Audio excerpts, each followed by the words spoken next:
قرآن ہمیں غم کرنے ہی نہیں دیتا نبیوں کا. توجہ ہے کہ کوئی نہیں ہے؟ کہتا نہیں وہ کیسے. ادھر دیکھیے حضرت عیسیٰ علیہ السلام کا ذکر سورہ طٰہٰ، اس تو پچھلی سورت مریم، سپارہ 16، رکوع ہے دوسرا. پہلا رکوع بھی پڑھو تو آیت نمبر 10. توجہ آپ ذرا اس کو پڑھ کے دیکھیں جناب، آپ کو پتہ چل جائے گا. پہلے رکوع میں بھی دوسرے رکوع میں بھی حضرت یحییٰ علیہ السلام کے بارے میں فرمایا یحییٰ جب آئیں تب بھی سلام، وسلام علیہ یوم ولدا، میلاد، جب ان کا میلاد ہو تب بھی سلام، جب فوت ہوں تب بھی سلام، جب قیامت والے دن اٹھے تب بھی سلام. اسی طرح حضرت عیسیٰ علیہ السلام کے بارے عیسیٰ خود فرماتے ہیں وسلام علیہ یوم ولدت ویوم اموت ویوم ابعث حیا. فرمایا میں عیسیٰ پیدا ہوں تب بھی سلام، فوت ہو جاؤں تب بھی سلام، قیامت میں اٹھوں تب بھی سلام. ادھر دیکھنا محدث اعظم کے شہر والو، اے جملہ سنن نہ لاجے.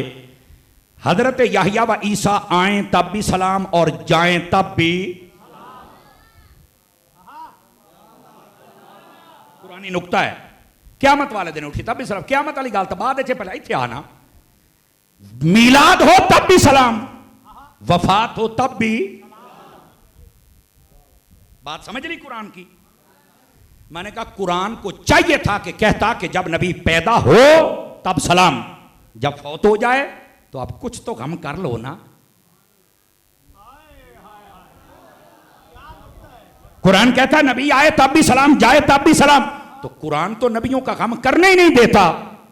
تو اگر تو انوے دلیل ہے جو سمجھ نہیں آئی تو اب بات کا پردہ ہٹاتا ہوں.